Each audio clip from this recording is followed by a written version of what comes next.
Welcome to Spirits Podcast, a boozy dive into mythology, legends, and folklore. Every week we pour a drink and learn about a new story from around the world. I'm Amanda. And I'm Julia, and I hope you've been enjoying Mushroom Month. I hope it was a pleasant experience for everyone. I love mushrooms, so, as the person who mostly gets to pick what topics we talk about on the show, this was a delightful, delightful month. And I think we're going to end this month by, one, revisiting a story that I think has still impacted me the most of all the urban legends that we've talked about on the show. Mm-hmm. And two, makes me think about mushrooms differently. I'm sure that our longtime listeners will recognize the name of this story or at least evoke images of this story, but we are revisiting, Amanda, today, the Shuddering of Creekside Mushrooms. The scariest story we have ever told on this podcast. It is 1,000% the scariest story we've ever read on the podcast. And Julia, I also think it's the first time we have ever revisited a story in our nearly 400 episodes. This is not a rerun. We are rereading it fresh today in 2024 and bringing our new knowledge of mushrooms to the fore. And I'm really excited. We can kind of look at the story with a new lens, kind of dig into the stuff that makes mushrooms particularly scary and why this story was so impactful to us. I am really excited. So this was originally from episode 256, 140 episodes ago. And we are here, Julia, by the grace of Michael K. He, him. Michael, of course, titled this The Shuddering with 2 Ds of Creekside Mushrooms. Michael begins. Hi, y'all. I've been a fan for a few years now, and ever since the first Urban Legends episode, I knew there was a story I wanted to tell. However, I've never had the motivation to write it all down, as it's pretty strange and didn't quite make sense. But after a very recent real-life update, I knew I had to make the time. Fair warning, this is a long story, but it has everything. Ghosts, weird fungi, local law enforcement, small orange cats. Trust me, if you stick around to the end, the payoff is worth it. I did truly forget that a cat was so integral to this story, and now the mention of the small orange cat, I'm like, oh yes, I forgot. The tale takes place just outside the small town of Worthington, Pennsylvania. They recently, this is 2021, achieved some mild notoriety when in the midst of Black Lives Matter movement, the owner of a gas station/hot tub combo store bought an LED billboard and used it to display racial slurs to oncoming traffic. First off, very Pennsylvania. The other thing that's very Pennsylvania about that, gas station/hot tub combo store. I mean, I can't decide if it's better to have purchased a hot tub store and be like, you know what, people might need gas. Fair enough. Or to have a gas station and be like, you know what? Someone might stop in and be like, I was meaning to buy a hot tub, so let me just take care of it right here.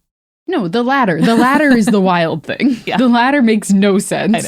I know. It's something that people will always need, gas for their cars, until we embrace electric cars as a community here in America.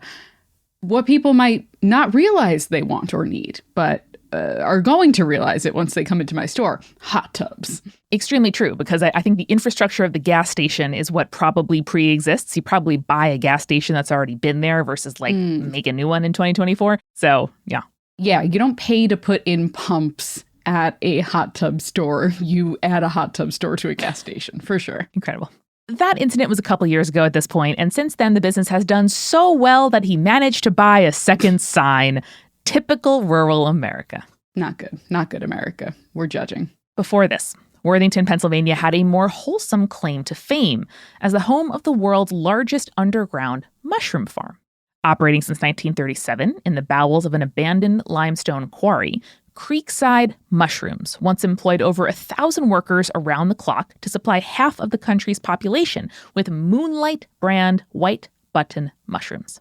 I'm remembering now, it's somehow worse that it takes place inside an abandoned limestone quarry, already haunted. We've talked now many times about how mining in particular is a truly haunted industry because of how dangerous it is and how those caves are not good for people and labor conditions. Mm-hmm. And now the fact that, first off, they employed 1,000 workers around the clock, already sending off red flags in my labor brain here. Yeah, and this is so firmly Rust Belt, Julia. This is a while outside Pittsburgh. This is closer to Canton, Ohio, and Youngstown than it is Philadelphia. So we are absolutely firmly in the already, I'd say, firmly haunted zone of post-industrial collapse Northeast America. True facts. Unfortunately, Creekside ceased commercial production in the late 2000s, maybe 5 or 6 years before I joined the company that owned it. The official story is they couldn't compete with modern mushroom farms, shout out Kennett Square, after a mysterious mushroom virus began infecting their crops. I never pictured that mushrooms could get viruses, I suppose. You know, like bacteria or rot or blight makes sense to me, but virus is so like, that's a thing that happens to animals and people. Yeah, we as humanity have also personified the virus. We ascribe the virus, I think, like personality and motive and drive and malice in a way that something like a bacterial infection we don't. And so already, yeah, the word virus is doing a ton of work here. Also, Julia, a really good reason why monoculture is bad. Because if you grow only one kind of thing, which like for commercial production, you have to, like I get it, but also makes you very susceptible to, you know, one thing knocking out your whole thing. Yeah, it's also wild to me that Michael joined this company 5 or 6 years after the commercial production ended. Like, what were you guys doing then? What's going on? Well, let's see. So being that Creekside was comprised of 150 miles of tunnels, layered three-dimensionally in a labyrinthine maze, they had no way of completely sanitizing the facility, and so their production never recovered. A small portion of the upper mines were kept operational, so the Spawn production plant could continue doing research on new strains and product. That's fine. Spawn production seems good? Question mark. So Michael is anticipating my reaction here because he continues, if the phrases mushroom virus, spawn production, or research on new strains make you uncomfortable, you might want to buckle up because I know the real reason Creekside shut down. Yeah, you know what? Now that I'm looking at research on new strains, that does seem like the beginning of a sci-fi horror movie. And we'll get to that. Like, we'll get to like the real sci-fi horror of this story, but let's dig in. Yeah, we were also pretty in it in lockdown when we first read this story. And so now I have kind of like both more and less fear about contamination, I think, than I did before. It's a story that the few remaining farm workers rarely acknowledge, let alone talk about. Something you need to understand about the people in this area. They're the kind who, if they don't understand or like what you're saying, will exchange looks with each other and stare at you until you either change the subject or leave. It wasn't until a colleague of mine had a few too many icy lights at a holiday party years after I joined that I finally learned the truth. Okay. This is also another kind of horror movie trope. The idea of like, you know, the kids going to a roadside bar or store and everyone turns around and looks at them and stares and like no one talks, like it all goes silent. Very classic horror movie. Yeah. I love that. The old timer, right, with the beer being like, kid, you don't even know the half of it. Extremely so. So you see, the company that owned Creekside had a smaller, more niche branch called the Bioproducts Division, which worked with any and every fungus that wasn't button mushrooms. Now, again, this seems like a sci-fi horror trope, but I'm sure that there are companies out there that like, this is just a thing that they say where it's like, yeah, the bioproducts. It's like a umbrella term, but it does sound malicious and bad. And I mean, I think it is. Like, there are a lot of agribusiness, conglomerates that will, like trademark seeds that will sell seeds to farmers, basically lease intellectual property of the genetics of crops to farmers and not allow them to like regrow things from seed because they like sterilize the seeds. So there is definitely a lot of potential like corporate malfeasance going on. Looking at you, Monsanto. Google it. Their two big products were red yeast rice and Blazy or Blase, which are both FDA-approved health foods. But for a time, they also dabbled in fungal insecticides, spores that, when sprayed on corn and soybean seeds before planting, infest and zombify any insects that try to feast on the nascent crops. Julia, it's what Jenna said. We talked about this in the Jenna episode, the idea of these like cordyceps or something like that can kind of take over a host and cause them to die, but also to spread to other insects. I did Google image search this whole thing and cordyceps while we were recording, and those images haven't left me. So now I have an even richer mind palace to bring to this story. Yeah, it's wild. I can't imagine using it as a insecticide, like purposefully spreading it in order to kill off like ants or bugs or anything like that. So that's wild to me. Yeah, Michael also adds, you can Google pictures if you want an extra nightmare or two, or if not, just imagine an army of dead bugs covered in bright green mold. It's worse that it's bright green. Mm-hmm. It's worse. Mm-hmm. Mm-hmm. Yeah, the one I looked at was like a not quite a neon orange, like a rust burnt orange, which is, also bad, but like a color I associate more with nature than bright green. So sometime in the late 90s, bioproducts tasked Creekside with processing a new strain of killer spores called metarhizium. Mm-hmm. Helpful pronunciation there from Michael. The stuff was highly effective, but awful to work with. A whole tunnel in the upper mines was portioned off just to handle it because the smell was so strong that anyone who worked with it too long invariably developed migraines that could last for weeks. Not good. No. Trust me, I've smelled it before and it sucks. Everyone hated it, and so the task was usually assigned to new hires when it came around. I'm looking up metarhizium just so I can see if hey, if they breathe that in, that would be bad, right? But there's a bunch of different stuff. Oh yeah, so okay, here's an interesting one. It is there's a section in the Wikipedia about this where they used it for locust control. Its spore form was effective in killing locusts and other members of the Acrididia family with no deleterious effects found in field trials on any non-target species except for domesticated silkworm. So basically it only worked on locusts, so that's why they wanted to use it. Mm-hmm. Seems bad. I don't know, dude. Seems wild. One day, in the summer of 2007, one of these new hires up and vanished in the middle of her shift. The only description I got of her was that she was from out of town, fairly short, and had a shock of bright red hair. Why is it always the redheads that go missing, Julia? More recognizable. I guess so. I desperately wanted red curly hair when I was growing up, and that this is something that... But then, yeah, you would have been... You would have been more likely to get taken, Amanda. I don't know. Listen, do I, live to become a storyteller or die a story? It's hard to say. Okay. Ain't that life? By the end of the day, her car was still in the parking lot, but nobody had seen her in hours. The foreman tried writing her off as a deserter, but all of the workers who saw her last swore they saw her heading deeper into the mines, not up and out. Also, deserter makes it seem like they're in the military or something. It's like, oh yeah, they no-showed or they walked off the job site or something like that. That's one thing. Deserter makes it seem like they're in the army. Yeah, or that this happens often enough that they're just another one. There's a reason why it was miners in West Virginia that were the stronghold of union labor and fought for union rights because owners were like, another one, whatever. Mm-hmm. So the farm was closed for less than a day while local police looked for her. It was plain to everybody that they could only have searched a fraction of the mines in that time. Remember, Julia, 150 miles of tunnel. And 3D, levels and levels and levels. And yet their conclusion was she must have gone above ground with anyone noticing. The next day, when the farm reopened, her car was gone from the parking lot. She didn't have an emergency contact registered with HR, so the company washed their hands of it. Or at least they tried to.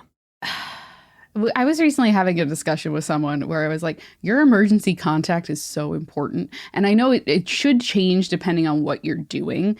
For example, if I'm on vacation with Jake, I wouldn't make Jake my emergency contact because if there's an accident, it's more likely that he's with me. And so them contacting him would make no sense. However, you need to have an emergency contact. You need to. I give it to the airlines every time. Not because I love that the airlines have my dad's phone number, but because it's we need it. You never know. So a couple of weeks later, all of upper management vanished for a few days without telling anybody where they were going. Suspicious. Never a good sign. When they came back, they had two major announcements. First, Bioproducts was no longer going to work with metarhizium or any insecticide.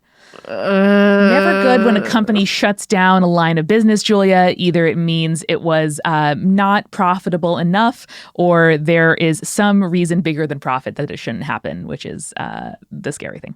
And for businesses to be like, oh, wait, we're making profit, but we need to shut it down anyway. Uh-huh. Red flags. Yep. Red flags everywhere. Their second announcement was that Creekside was to cease production altogether by the end of the year. My colleague was convinced that everything was related. He said that the owners of the company, who were coal and oil barons that also happened to own half of the profitable businesses in the Tri-County area, allegedly had very close ties to both police and the local news. So if anybody could make a story vanish, it was them. Hence the farm workers' eerie silence on the topic. It's all a conspiracy, man, you know? Like, I truly believe that not even a conspiracy, like a true reflection of power. You know, like the older I get, the more I'm trying to like tease apart those two things. And it's like, yes, it makes utter sense that the person with the most money in a given region, like everybody is logically incentivized to keep them happy and stay on their good side. Yeah, it's one of those things where like I truly believe that this story is real, but it feels like it's so real that it feels like fiction. You know what I mean? Like, oh, well, of course the like greedy business owners have the police and the local news in their pocket. And you're like, yeah, that's what happens in the real world. Yeah, they do. Yeah. I, however, was less convinced than my colleagues. Everything, I thought, must have a perfectly rational explanation. Maybe this woman developed a headache and went to leave only to realize, I don't know, her car was dead, so she had someone pick her up. Maybe she decided to quit. Maybe she had her car towed without saying anything to anyone. And besides, bioproducts was never really profitable by my understanding and was changing projects all the time. And in all honesty, Creekside was a 70-year-old facility that was kind of falling apart. I got why it wasn't worth the effort of dragging it into the 21st century. Yeah, but my thing is like, all rational. Creekside was a 70-year-old facility for growing mushrooms, but I'm pretty sure it probably existed longer than that as a limestone quarry. So I think so. My question is like, how fucked up is this mine? You know, it's gotta be so fucked, Julia. It's gotta be so. It's gotta be so fucked. I was talking to someone recently. Again, real rural America country shit. Actually, not that far from this area of Pennsylvania.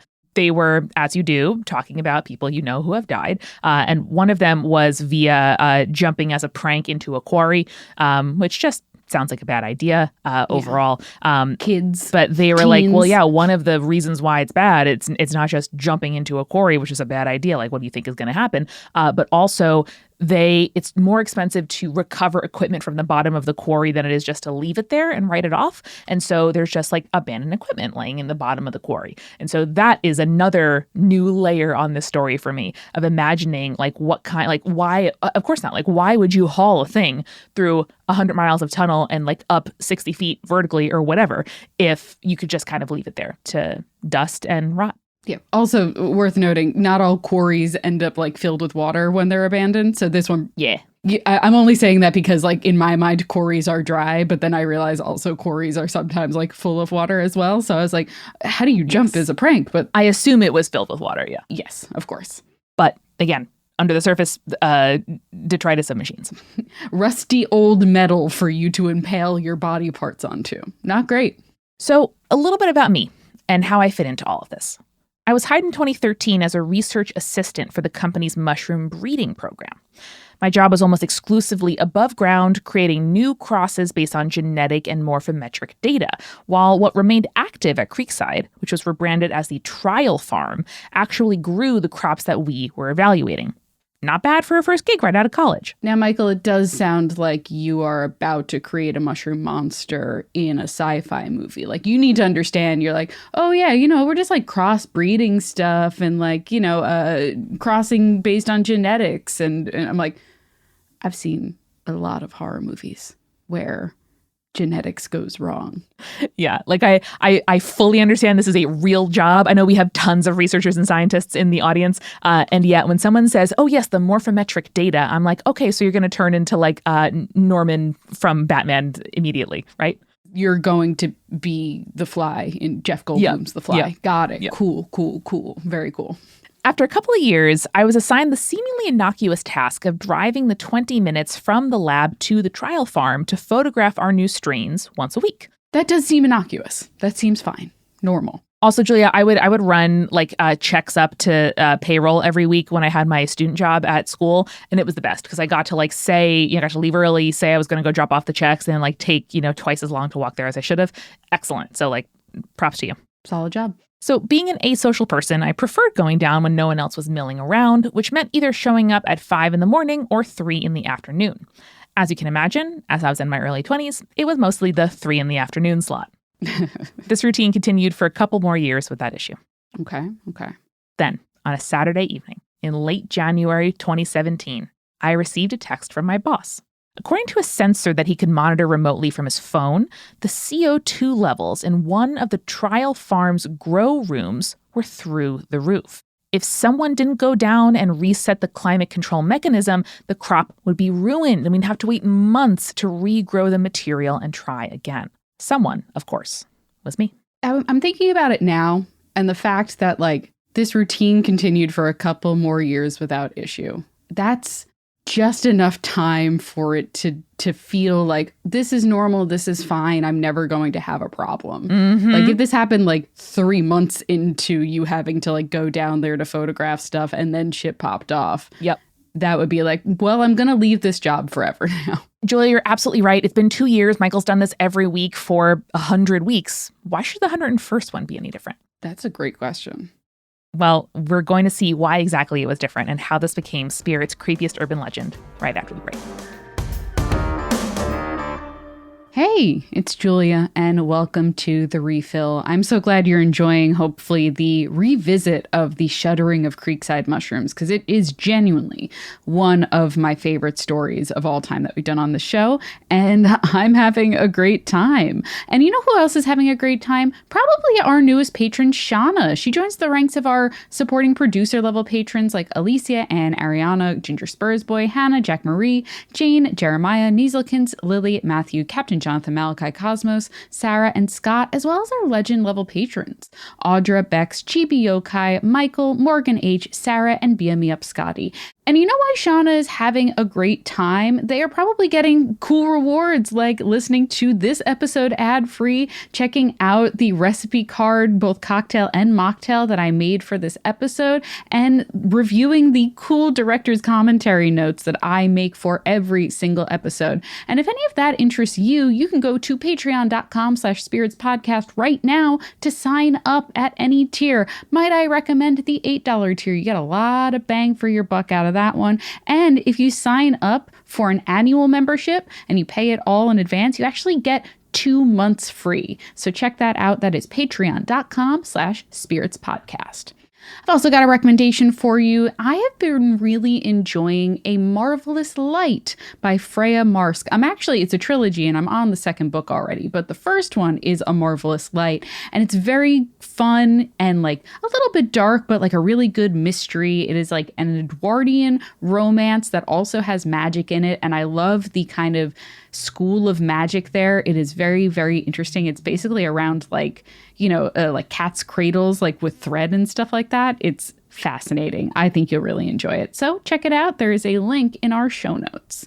And what's up at Multitude? Well, hey, if you wish you had more Multitude shows to catch up on, good news. The members of the MultiCrew get a whole RSS feed full of bonus audio, such as our newest show, the MultiCrew Review, where I sit down with one of the other members of Multitude to talk about something that they love and think that you'll love too, and review it, as the name suggests, as well as our like kind of flagship bonus show, which is Head, Heart, Gut, the friendly debate show where there's no right answer, just the best answer. And we get to discuss stuff like, what's the best Pokemon? What's the best color? What's the best day of the week? There's so many fun things there. My favorite, most recent one is Best Reptile, and it's not just because I did a great job in it, but it was genuinely a great argument. So check that out by going to multicrew.club today to sign up and get awesome things as well as other audio exclusives. That's multicrew.club to sign up today. We are sponsored this week by BetterHelp. And listen, we all carry around different stressors, whether they're big stressors or small stressors. They all kind of pile up on us and can really impact our mental health. And when we keep those things bottled up, when we don't get to talk about them, they can really start to affect us negatively. And I know for my experience, at least, that therapy is a great way to kind of let those feelings out in a place that is safe and kind of free of judgment. And that's something that I love about therapy. I do therapy once a week because I genuinely think it helps me. And if you are thinking about giving therapy a try, why don't you consider using BetterHelp? BetterHelp is entirely online, designed to be convenient, flexible, and suited to your schedule. Just fill out a brief questionnaire to get matched with a licensed therapist and switch therapists anytime for no additional charge. So get it off your chest with BetterHelp. Visit betterhelp.com/spirits today to get 10% off your first month. That's BetterHelp, HELP.com/spirits. And we are also sponsored by our OG sponsor here at Spirits. That is Shaker and Spoon. Shaker and Spoon is a subscription cocktail service that helps you learn how to make handcrafted cocktails right at home. I am constantly learning how to make cocktails. It's one of my favorite experiences, and I have never been disappointed with a Shaker and Spoon recipe.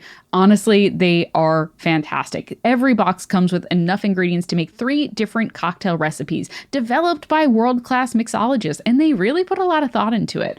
All you need to do is buy 1 bottle of that month's spirit, and you have all you need to make 12 drinks at home. At just $40 to $50 per month, plus the cost of the bottle, it is a super cost-effective way to enjoy craft cocktails, and you can skip or cancel boxes anytime. And let me tell you, as someone who was out of town like in the past couple of weeks and looking at the prices of cocktails at bars in places other than where I live, Shaker and Spoon is a deal.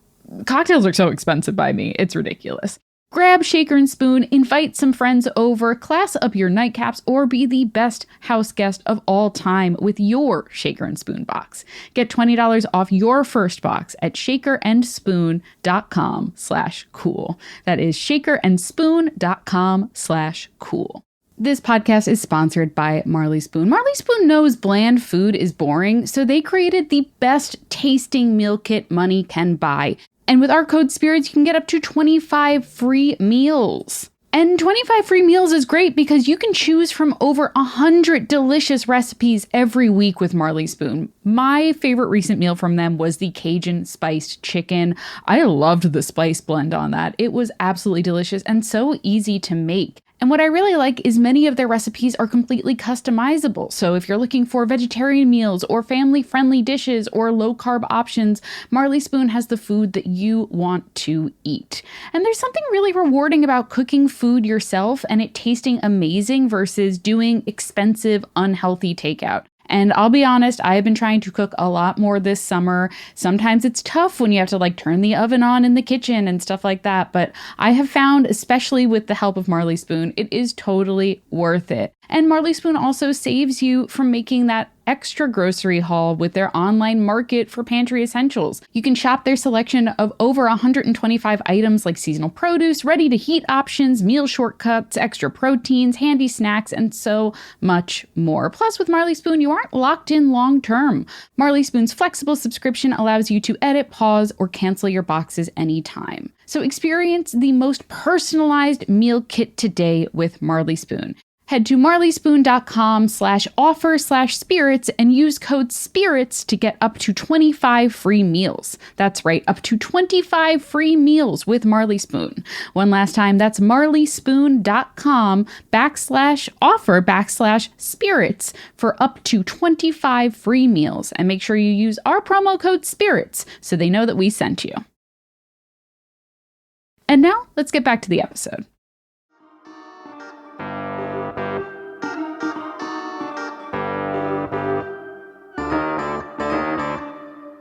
Amanda, we're back, and I've made you a tea made out of mushrooms. Don't worry about it. Just drink it. Just drink it. Julia, I don't want it. I don't want it. Drink it. Julia, I don't want it. Okay, fine.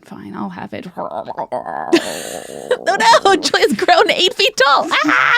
And I'm made of mushrooms now. All right, Julia. So it's January 2017. Michael is going to check on the CO2 meter.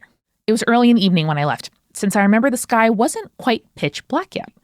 I told my wife I'd be back in less than an hour, assuming the CO2 sensor was the only thing acting up. Cell service was patchy even before you got to the front gate of the facility, and once you were underground, forget about it. Sure, fair. 25 minutes later, I was parked in front of the old delivery dock, which now served as a makeshift base of operation for the farm's skeleton crew. The surrounding buildings, former cafeterias and storage warehouses and repair bays built into the side of the mine's opening were all boarded up and crumbling like some generic apocalyptic survival game. A very specific generic apocalyptic survival game, I would say. The Last of Us. Yeah, my friend worked on the Fallout TV show in set decoration and would just like send us photos occasionally of like in the middle of Namibia, like building a loading dock. She wasn't there, but like her team was. Mm-hmm. And so that's what I'm picturing here. Hell yeah. So these buildings had apparently been in disrepair for years, even before the mine shut down, which if you knew anything about the owners, wouldn't surprise you. I headed in through the only good door left on the building, which was, amusingly enough, still kept locked when nobody was inside. I fished the key out from under a nearby bush and went in. I think we're about to discover why it was still kept locked. I love the locked, but the key is under a bush. It makes me laugh. Classic. The lights flickered and hummed to life a minute or so after I turned them on. I was used to being there alone, but since I rarely came at night, there was an extra air of foreboding, I must admit. It was a lot like walking through the halls of your high school at night after an especially late band practice, only most of these walls were marked with a bright red X that indicated you might get electrocuted if you touched them. What? Hey, listen. Julia, as someone married to a building inspector, what do you think? I'm going to turn my chair around. Listen, there are certain things that if a building has, you can't go in them anymore. They should be condemned. I think touching a wall that will electrocute you, having walls that will electrocute you if you touch them, is one of those things where that building, no one should be in it anymore. Fix it. Now, Julia, what if it were cheaper to leave it? I don't give a fuck. Spend some money. That's what the money is for, as Don Draper said. That's what the money is for. Fuck. It didn't help either that the heating was kept at a bare minimum to keep the few remaining intact pipes from freezing, which I'm sure would be more expensive than, heating the building properly. Well, yeah, because then they'll explode. As I made my way to the golf carts at the mouth of the mine, something soft bumped against my leg. I looked down and saw a small orange cat sporting a dirty blue collar decorated with cartoon mushrooms. Oh no, that's so cute. Hi, Moonlight, I said to the cat, named in honor of the defunct brand. Oh, that's too cute for this story. Damn it. I know. I also Moonlight is such a beautiful warrior cat's coded name for a kitten. Yes. But I also hate the idea of the untouched by the sun, underground, freaky white mushroom. I'm just my palms are sweaty. She meowed gently as I scratched behind her ear. Moonlight had been an employee of the farm before I was hired, and she seemed to survive solely by hunting vermin in the dark recesses of the abandoned buildings. Yeah, that's just how cats be. It's like a cat buffet, basically. Mm-hmm. The keys were still in the ignition of the only good golf cart left. Then why are there other golf carts there? Just Julia, get rid of them. Why would you pay someone to come haul them out? Just leave it there. A mining helmet, armed with a dim headlamp, was already sitting in the passenger seat. I powered on the cart and drove down the ramp into the upper mines, the dock's metal roof giving way to natural limestone ceiling as I descended. Mm-hmm. Moonlight, the cat, stood at the top of the ramp watching me go. I'd never seen her go down into the mines, even though it was a balmy 65 degrees down there year-round. Well, because she knows better. Animals know. The next few minutes were very routine. I parked the cart outside the offending metal shed that served as our makeshift grow room, powered the lights on, and saw a perfectly normal-looking crop of mushrooms. It turned out that the CO2 levels were in fact fine. It was the sensor that had malfunctioned, not the climate control. Typical. That's usually the case, I feel like, yeah. I made a note to text my boss once I got some cell service, and I figured at least my car would still be warm when I got back up there. Yeah. I almost jumped out of my skin when something bumped my leg again. Stifling a scream, I aimed the headlamp down at my feet and saw Moonlight. How did she get down there so quickly? Also, why is she down there when she never goes down there? Right. What's going on? I didn't have much time to think about it because the little orange cat was pacing around me frantically. As soon as she realized she had gotten my attention, she darted toward the main road that led to the lower mines. And when she moved out of the lamp's headlight, she started meowing incessantly. I think another layer here is we are not stressing how dark this probably is. and how horror movie coded it is that the only light is the one that is attached to your head. Yeah, these oil barons are not paying for safety lighting or motion sensors in this mine. No. So I can't tell which one is worse, if it was like lit up like an office or if it was pitch dark with the headlamp. Nope, as I'm talking, I realized it is pitch dark with the headlamp. That's much worse. Amanda, but halogen light would not be much better. And right, like a flickering, then it could go off. Right, because these oil barons are probably not going to like maintain them very well. Yeah. You're going to have a lot of flickering light, which also makes it somewhat worse than the idea of the like, you know, the office as derelict. Yes. Being very scary in a lot of horror movies. So interesting. Like objectively, I know that that physical labor is a lot more dangerous than the sort of like simulacrum of like white collar work in a, you know, like an anonymous office environment. But that's my personal horror story. And so I'm just like, whew, this is bad. Yeah. So Michael continues, I could practically hear the opening narration for half a dozen true crime podcasts playing in the background as I decided what to do. Following a cat into a partially abandoned limestone quarry was an objectively very bad idea. But the only other time I'd seen cats act like this was when they were trying to lead people to a new litter of kittens. I didn't think Moonlight had been pregnant, but I'm a mushroom breeder and not a vet. So the animal lover in me won the argument. Yeah, I was going to say, like, she's probably like trying to lead you to something, and my assumption would have been like, oh, there's kittens, like, oh, we need to make sure that they're okay, something's injured. Yeah. Damn it, Jim, I'm a mushroom breeder, not a vet. I checked the battery levels on both my cell phone and my headlamp, which were good enough for a small incursion. As soon as I moved toward her, Moonlight slinked off into the darkness. I followed on foot, afraid that starting up the golf cart again might spook her. No, too scary.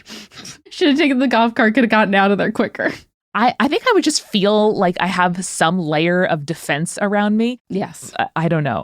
The like simulacrum of an enclosure around you. I get yes, you. Exactly. Like it's literally open and it's probably a battery powered cart with like half horsepower, but still. It's probably faster than me trying to run is all I'm saying. Yeah, no, not faster than Moonlight, but faster than me.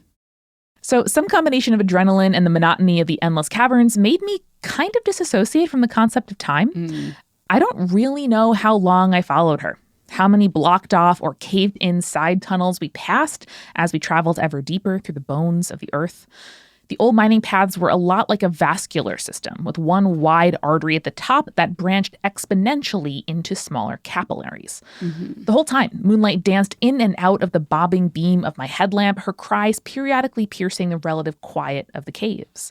It's scary. Because it's a cat, right? It's a cat. Yeah. But it's that idea of, when you're like out in an unfamiliar wilderness at night, like let's say you're renting a cabin or something like that. And this is also like kind of our fault for not being like rural people. We're city and suburbia people. So the idea of like being in the woods and hearing the like animal noises that are so unfamiliar at night is very scary. Yeah. So this idea of like a crying cat in the darkness ahead of you, you're like, yeah, it could be a cat, but it could be something else. Oh, totally. And I imagine too, in that environment with like all hard surfaces, the echoes would like drive me panicked. Like I would be so unable to judge like how far away or loud or much of a threat something actually is. I just realized something, Amanda. It's kind of blowing my mind a little bit. Okay. So we talked earlier in the episode and in the Jenna episode as well, this idea that certain mushrooms take over a host and will like basically corrupt their minds, but a more scientific reason for that. Yeah. Corrupt their minds so that their physical actions are not like what they would usually be. Yeah, they like overwrite their programming and they replace their instincts with instincts that are bad for them. Yes. But the whole thing is to spread to other hosts, right? Is it possible that this cat might have been a version of that? No. Leading them deeper. Julia, fuck you. Why would you say that? Into the caves. Why would you say that? Not Moonlight. No! Was the cat covered in green fungus? You have to tell us, Michael. I think that Michael would have mentioned that if that was the case, but maybe it just hasn't gotten to that point yet. Yeah. like the part of a zombie virus where like, you know, you've bitten and you're like slowly becoming infected, but they haven't gotten like violent yet. You're like hiding the rot under like a collared shirt. Oh no. Oh, Moonlight. Were her eyes green? I have to know. Who knows? Shit. Sorry. The idea struck me and I was like, hold the fuck on.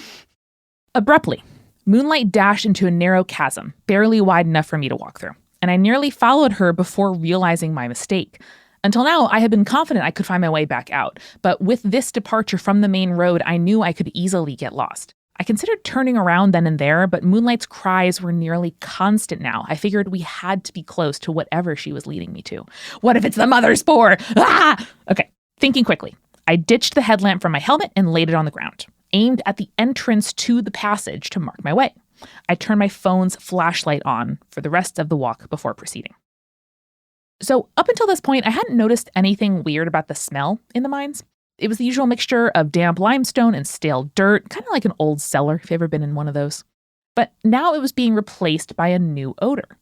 This was sharp, earthy, with the faintest hint of sickly sweet decay. No. It wasn't the outright putridity of rotting flesh. Oh, good. But it was a little bit familiar, and my eyes started to water. Moonlight suddenly rounded a sharp corner and vanished. I followed in turn before adjusting the angle of the light and almost tripped over something hard and metallic with a loud thrum that echoed all around me as I kicked it. Flailing wildly to prevent myself from falling, I scanned the ground in front of me to see what I'd hit. I'd expected, a piece of old mining equipment or something. It wasn't. As my brain scrambled to process what it was seeing in those moments after entering the chasm, I'm sure I realized that Moonlight was nowhere to be seen. She'd stopped meowing entirely, plunging the room into silence. But she was, at this point, the least of my concerns.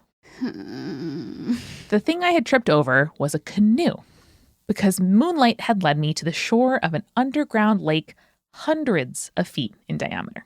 What the fuck? So this must have existed when it was a limestone quarry, right? Like maybe they hit something and it flooded. Yeah, maybe they tapped into it, right? Or like you said, Julia, it's one of the situations where like the groundwater or rainfall or something collects and forms a pool in what was once just rock and quarry. The idea of it being a metal canoe, though, that seems more modern than the late 1800s, early 1900s kind of thing. Like that feels more like 50s, 60s and beyond.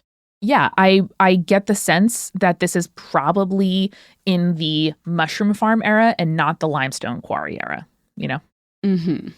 Yeah. So let's get further into this, Julia, because we're almost done with this episode and with the story. There's the canoe, right? The water line of the lake was just a couple inches from my shoes. At least I think it was.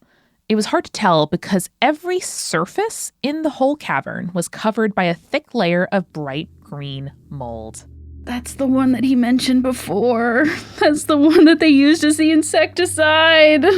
That's why I recognized the smell. A slight pressure behind my eyes foretold the coming of a headache, but I couldn't leave because there was something floating in the middle of the lake. The mold was so thick that it blanketed the details of the object, but I could tell even from 30 feet away that this was vaguely human proportioned.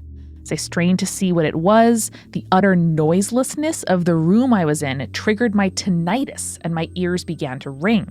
The ringing grew louder as I stared, transfixed. I moved the light from side to side, hoping to see something new at a new angle, but it was useless. I held my breath to steady my shaking arm and could now hear my own heartbeat through the buzzing in my head. It moved without warning. The water's surface rippled like the muscles of a giant beast, filling the air with the dense fog of pestilent spores. It was like the room came to life with a sudden burst, like a predator was lunging from the shadows once its prey was too close to escape.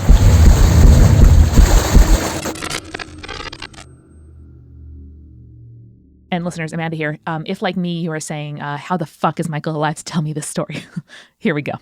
The next memory I have was staring out the windshield of my car, driving on the highway. back to my house. I was drenched in sweat. I was shivering in the cold winter air. The back of my eyes itched and was tight with pressure. I have no memory of anything in between the lake and the car, of flying back through those tunnels. I probably didn't even lock the door behind me, I realized. My wife forgave me for being gone nearly 2 hours at that point once I told her what happened. All right, real quick math, because Michael said earlier in the episode, 25 minutes to get from his house to the thing, assuming same amount of time to go back. That is an hour and 10 minutes inside the caves. That's a lot of lost time, I would say. That's a lot of walking. I mean, at an average pace, Michael was like well over a mile into the underground labyrinth of these caves. But don't forget, had the golf cart for at least some of it. Oh, yeah, very true. So who knows how much distance he traveled at the first leg. Now I'm like, he has to go back and like see if the golf cart was back where he should have left it. Did the golf cart get abandoned inside of the facility? Like what? Did he have the headlamp? Yeah, like I need to know. I need to know. So Michael's wife forgave him for being gone almost 2 hours. Ever the pragmatist, her first questions were about what I did with the headlamp and the golf cart. Thank you, Michael's wife. Of course, she didn't care, but she had correctly guessed that my boss might be a little bit curious. Fair. So we both agreed I couldn't tell anyone at work what had happened without sounding nuts. So I came up with a convincing partial truth to share at the lab on Monday. I told them I went down to the grow room to check on the mushrooms, thought I smelled mold, went exploring, lost my headlamp, and by the time I got back to the golf cart, it refused to start. Flustered, I left without locking the door. I thought this was pretty good, a believable story. My boss was pretty understanding and joked that he would have one of the workers go find the headlamp so I didn't need to buy them a new one. God, corporate America, fuck off. It's not the worker's job to replace equipment that they lose or break on the job. Come on. It's your job. You have money. Fucking use it. I almost got into a rant, but yeah.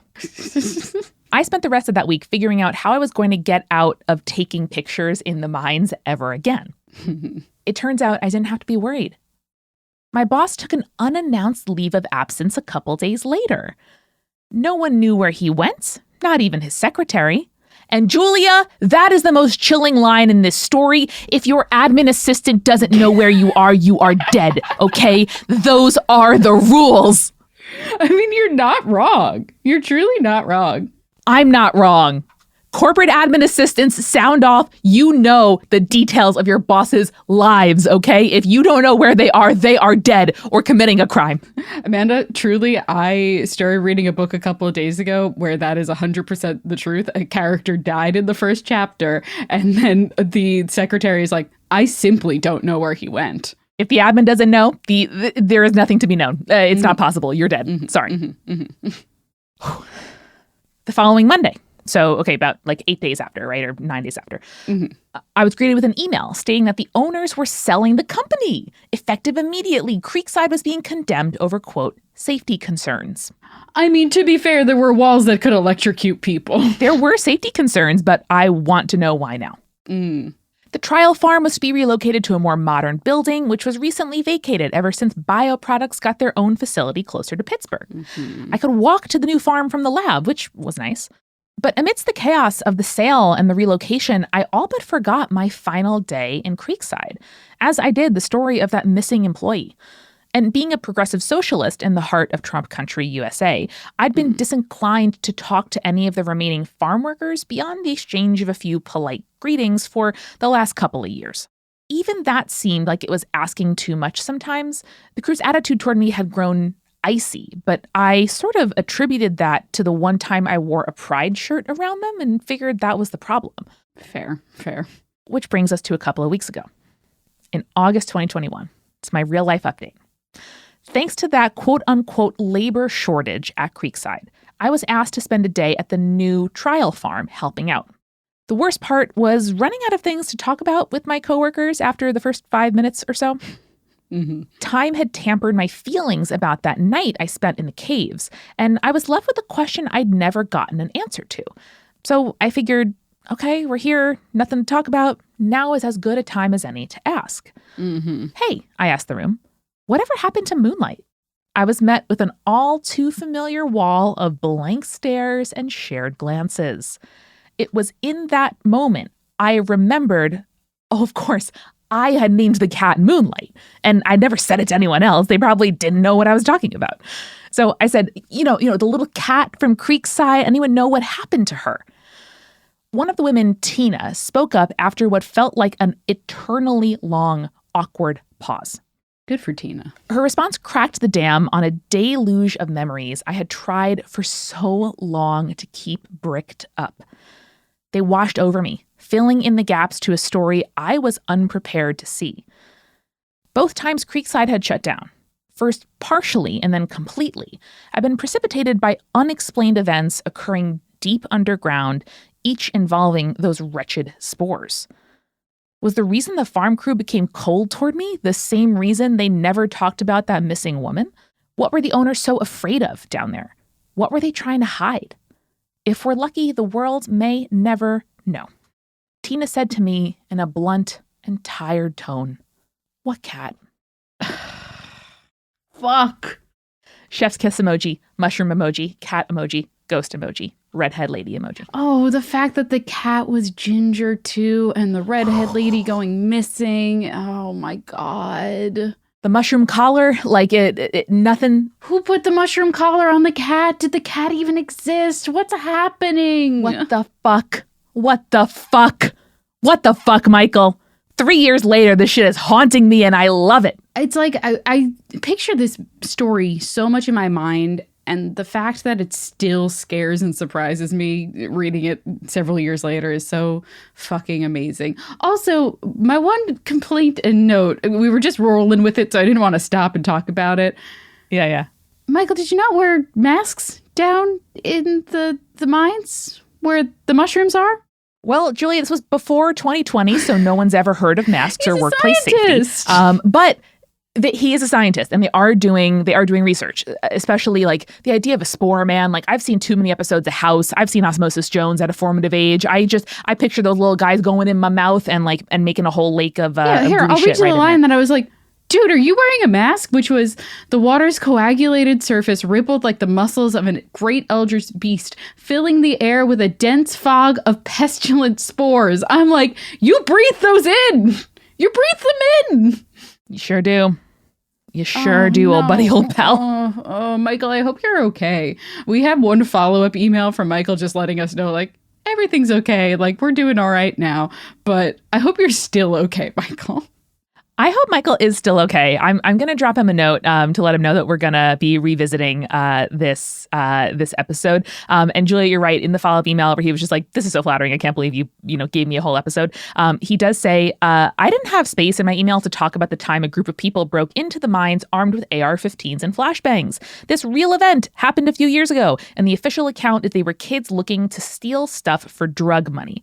But I can't believe that's the whole story. Okay, first off, that sounds like a local news story to cover up something for sure. Yeah, kids and drugs, yeah. AR-15s and flash. Like, why would you need flash grenades to go steal things? I mean, why would you need an AR-15 ever in your life? Separate question. Yeah. Different question. But flash grenades makes it seem like, oh, we're going to run into some shit that we're going to need to stun and get away from or take down.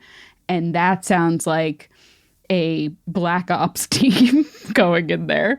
Well, Julia, I'm so delighted that you suggested we revisit the Shuddering of Creekside Mushrooms. I'm going to be thinking about Moonlight the cat/woman and that green lake and that floating form for the rest of my life, but especially the rest of the week. I would say, listeners, if this brought up things for you, if this reminded you of something, if you work in research, if you have either real biological facts that are creepy as fuck or memories and experiences doing research, working in mining or in quarries, we would absolutely love to hear from you. This is clearly like the zone of Rust Belt biological horror that John Darnielle and me are obsessed with. Also, do yourself a favor and Google Creekside Mushrooms, Worthington, Pennsylvania, and look at those images. No. You will be scared. No. I'm letting you know right now. No. It's big spooky. Even their like marketing photos are big spooky. I mean, just rows and rows of white button mushrooms is spooky. Yes. Like, my brain does not want that much symmetry and pale flesh in front of me. Facts. So, you're welcome. We're sorry. I'm glad this is our job. Thank you for listening, and thank you for coming along on Mushroom Month. Yeah, and remember the next time that you are surrounded by pestilent spores. Stay creepy. Stay cool. Put on a fucking mask.